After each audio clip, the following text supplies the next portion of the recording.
this is Matt. Welcome to Unbearable 73. This is my review of Sharpe, Season 3, Episode 3, Sharpe Sword, based on the novel Sharpe Sword by Bernard Cornwell. So,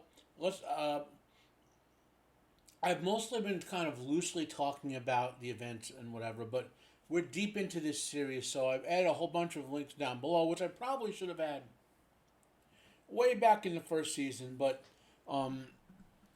not having read the books myself and only having watched a couple of these episodes in the past, I didn't understand that you probably would appreciate it more if you've never read the books, if you know a bit more about the Napoleonic Wars. Okay, so the key to understanding. So I've added links and these links will be all the way forward from now on every episode about the Napoleonic Wars, Napoleon Bonaparte, the First French Empire, which was sometimes called the French Republic, which was what Napoleon started. We've seen Arthur Wellesley mentioned in this show. We've seen Napoleon as well. So I had a link for Arthur Wellesley. And more, and particular to this episode, I had a link to the Battle of Salamanca. Okay, so essentially, what's happening in this episode is the part that Sharpe, as a fictional character, played in the historical Battle of Salamanca. So, what is the Battle of Salamanca? Wellesley, Lord Wellesley, I think he was a viscount at the time. He kept getting promotions as he succeeded in the war. Okay. He was leading his armies towards Salamanca, and there was a series of forts that had to be taken, and it was back and forth battling with the French forces were commanded. I'm trying to remember the exact nature of this. So let's take, again, roughly 1812, 1813, somewhere around there. The French have around maybe 250,000 troops. The British, which is superior to what the British could bring to bear, but they were divided into several small armies, which is what Wellington took advantage of to win, so to speak. And as he won more of Portugal and Spain, he had more and more of the locals joined his side because they didn't want to be ruled by the French. Okay, so the British were coming as liberators, and that's why the locals helped them. And that setting explains Sharpe's approach to showing Sharpe as a commander of the chosen men, which are kind of like elite riflemen and scouts in the novel, so to speak. Right. Now, so that's the context, right? Now, I'll give you my general criticism of the episode, which I think there's twofold, okay? You either have to know something about what's going on in the Napoleonic Wars, or have read the novel to get and I've said this before, right? I got the sense that there was either scenes that weren't filmed or cut from the airing, right, for these movies, and which would bridge gaps of knowledge, because there are things must have occurred, right, but they don't show them occurring, but you can infer they occurred because for scene A and scene B to exist, there must have been a different scene in the middle, so you really have A, B, and C, right? You can't get what I'm saying. That's even more so true here,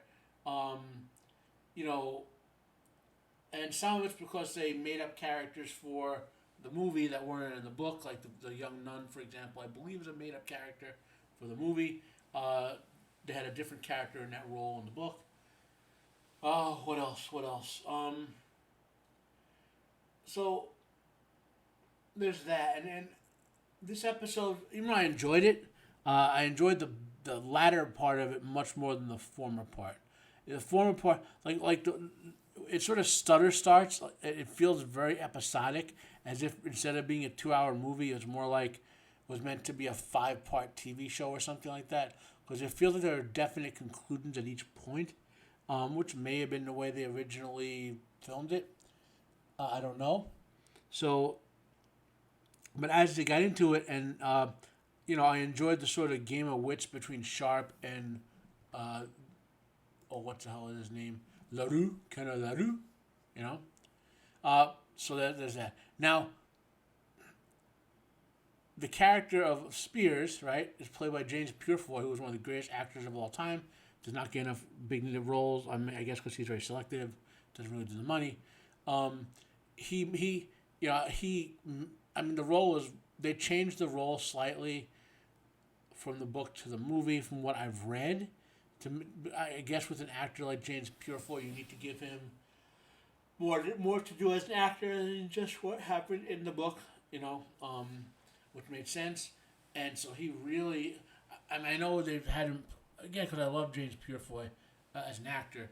I wish they could have put him in a more reoccurring role, because he developed great chemistry, I think, with Sean Bean's character in the limited performances. So there's that. Other actors, if you've seen British TV shows, you've seen a bunch of these guys. Patrick Fieri was in one of the Highlander movies, one of the bad ones, which basically means 2, 4, or 5. Okay. Emily Mortimer has been in stuff where you've seen her around before. Lovely, both of the modern Pink Panther movies. She's done voice work like in Howl's Moving Castle. What else was she in? Trying to remember.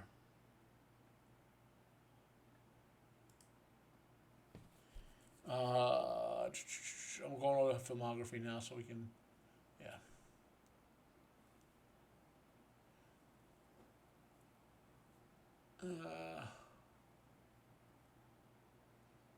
30 Rock, she was in a couple episodes. The Newsroom, she was in a bunch of episodes.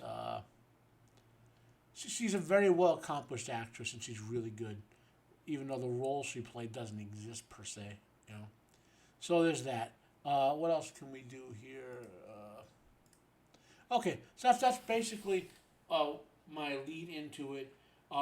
Even if you don't read any of the other articles, it might help you to read the Battle of Salamanca article, just to put kind of the context of what is occurring in this, like why they're doing what they're doing. Okay. The other thing to say, by the way, and this is a common thing. Again, you're going to see this.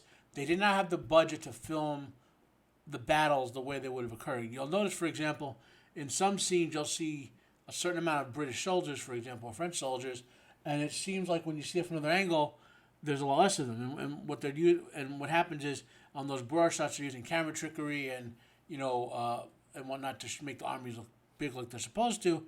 But they couldn't afford enough actors to have the like when Sharpe says the chosen men, he's not just talking about those 4 guys with him. He's talking about his whole like regiment that he commands, basically. Not a regiment. I guess we call it he's a major, so I guess we would call it like a company.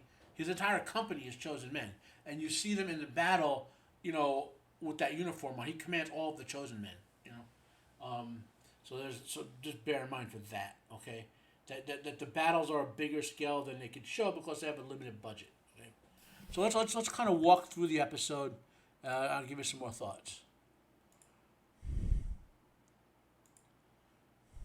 So this is the opening. This is when so the plot of the episode is basically it's a combination of battle footage like the Battle of Salamanca and the continued war of intelligence that we're seeing as the ongoing co-plot in all these episodes.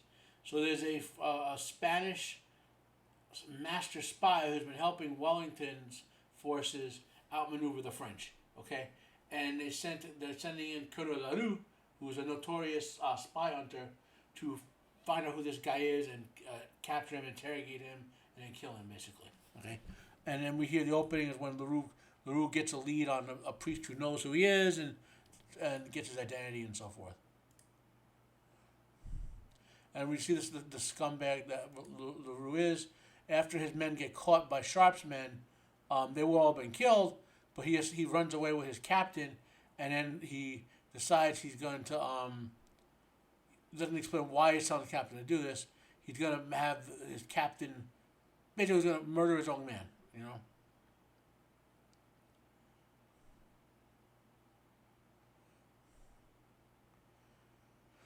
See, now they switch jackets. He has the colonel on, so now he's going to shoot his own man, and say, "Oh, the colonel's dead. I'm just a captain," And then he'll go, and he used his parole. Sharpe doesn't trust him to begin with.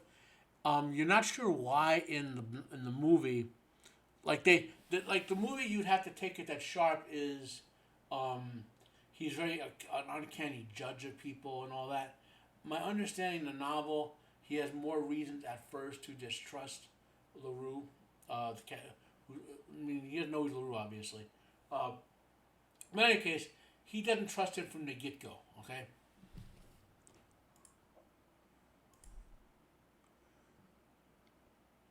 Yeah, there's James Purefoy as Spears,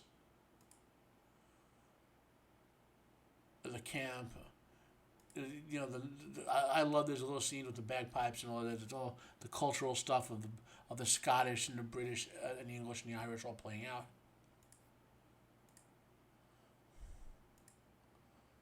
This is when so Sean so Spears Sharpe gets the order. He has to go undercover and take out LaRue, not knowing who he is, and protect the Mirador, I think his name is, the Spanish, by helping the British without being told who he is. So it's a complicated gamut.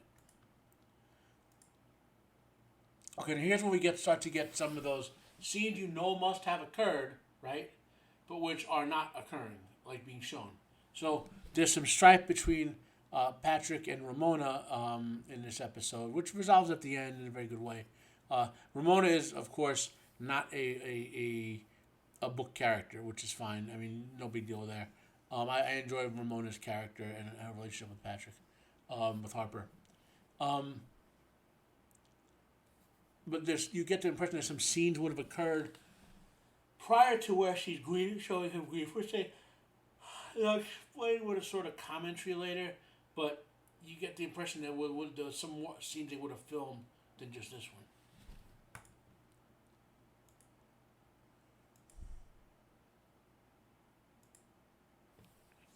Now, what happened is that girl, the actress, she was a nun who survived the capture and torture of there were 3 nuns traveling with the priest who LaRue captured, and he told the young nun to run away before she was noticed, and so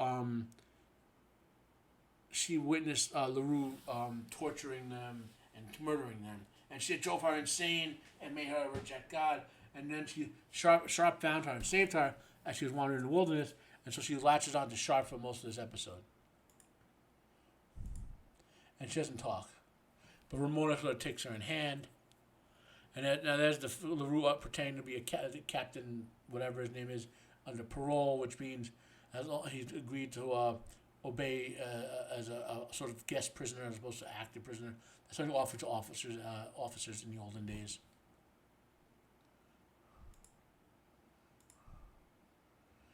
Now, Sharpe here wants to bring up, Sharpe thinks he has some evidence on him that he's really LaRue, so he calls a court martial saying his parole is false. He applied,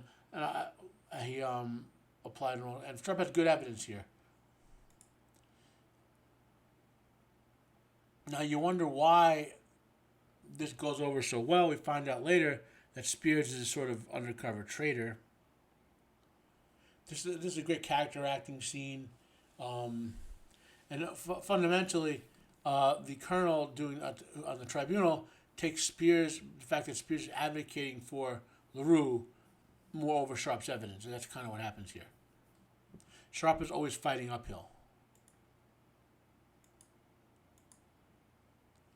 Now here's a key thing. This is one of my best things. This is ongoing. You know it's going to matter. So the member of Sharpe's team, who was an avid reader, Sharpe could barely read, he finds a book that we see LaRue hide under the captain's body, the code book, and it's just a novel, right? So he reads it, he tells Sharpe about it eventually. He said, well, I need that book to be evidence, but it turns out the book was soaked in blood, so he just burned it and only saved the pages he could read because he's an avid reader. But then this could be a code book, and he eventually discerns he could break the code in a nifty way. And that's a big plot. I love that subplot throughout the whole thing.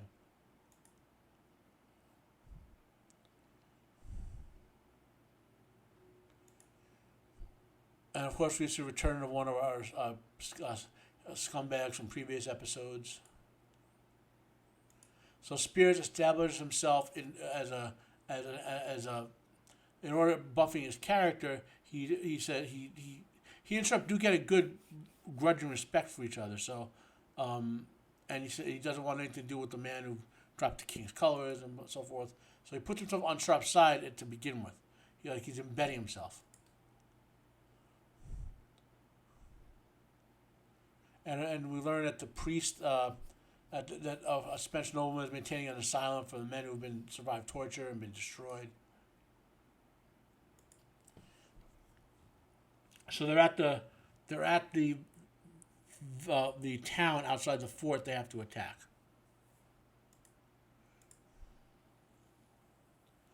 Their attack again, some sort of their attack is leaked, so to speak. And now you may say, like, were battles really like this? And you got to remember, especially when you see the later battle, okay, there was a period of transition from no guns to guns only, right? Which would have been like around almost World War II, to be honest, okay? Because they still had cavalry in parts of World War II, right? Where, why would they march standing up and make them easy targets for guns and not advance on the ground? Well, they didn't. That's a new thing. We are.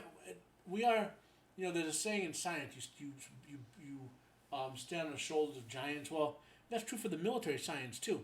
The methods of its soldiers advancing on the ground, crawling in a certain way, so they can avoid being shot at by their opponents and things like that. Advancing in certain ways like that. That's something that didn't really get developed. There was guns were advancing in technology. This is still at the point. This is right after the point when you could wear armor and still resist guns. Okay, so in other words, like maybe 40 years before this, or 40, 50 years before this, I don't know the exact time. If one side were wearing plate armor, like for example, the guns would just bounced off them. Okay. And eventually it turned out it was cheaper to have more peasant troops with guns than it was to put trained, equivalent of special forces in armor, and the horses and all that. So the warfare transition with the effect of the gun wasn't instant. It was a multi-century transition to the type of warfare we have today. Funny enough, almost to the point where battle armor is about to pull an anime maneuver, because that, like you've seen in anime, power armor and stuff like that. Well, they're actually developing that stuff, and that stuff is going to be entirely small arms, meaning if it isn't artillery or grenades or whatever, the gun soldiers conventionally aren't going to penetrate it, and we're going to almost flip flop and say, well, the small arms that got rid of armor are now going to be get rid of by modern armor, in the next 20, 30 years.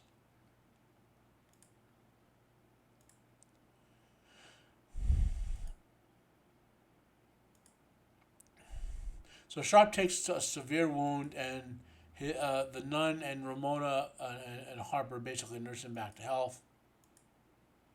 That's one thing. This novel series, that's like you got the impression that more time passed in the events of this novel, in the events of the movie, than actually are they depict. You know what I mean? Because Sharpe recovers awfully fast. We saw that in like the first couple episodes where he had that consistent kept getting shot in that leg basically, and it was healed like by the end of the episode.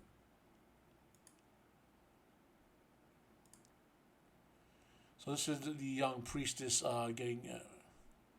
He's basically attempting to force her to perform sexual favors, and she turns on him in a big way, by which I will leave the. So this Sharpe, he's recovered quite a bit from his mortal wounds of the fever and of gut shot and all that. And I love this is a great episode. I'm gonna stop. There's not a lot to say in terms of the events, other than Sharpe discovers he's a traitor, but then he discovers there's another traitor. Use of a cannon to pierce, so that now they can charge in, and you'll see. I'll show this bit the advance here. So. Again, they don't have the technology. They're going to send... So they give Spears a heroic death to inspire the men. He knows he has to die in this battle, and then Sharpe will cover for him and let him die honorably. Rather have his family be disgraced. So he goes in, and with the colors, so to speak, and then Sharpe used it as a motivation. Look at the bravery of that man charging, and he got the colors. Now we have to advance and regain them, but the French have them. So it's a kind of inspirational thing. It's struck. They could have did the writing around it a little better, I think.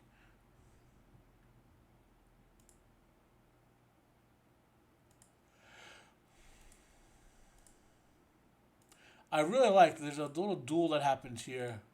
Not so much a duel, but the priest who is a former soldier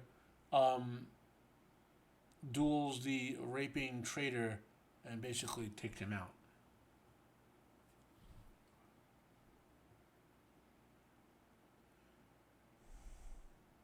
Now, you may wonder, like, how can the officers basically and just stand in front and not expect to be hit? Well, these type of guns that the redcoats are carrying and the French troops are firing are notoriously inaccurate beyond about 10 or 15 feet. Okay, so the rifles that Sharpe's men have are way more accurate, and that's why you always see them in demand, right? And why they only give them to elite troopers like Sharpe's men. And of course, we get the grudge match between LaRue and Sharpe, and classic. So it ended the way it had to. I like that they got both Sharpe and LaRue being wounded, and their wounds having an effect on the battle, and as Sharpe sort of guts it out and grits it out because he's a more ruthless sort of fighter about it. Took advantage of the wounds more so than LaRue did. I love that depiction of that fight. I liked Spears' character arc. I wish the writing would have been a little better to make it a little, at the end there. There's nothing really to dislike about the other than a few things I mentioned earlier about with sort of writing stuff.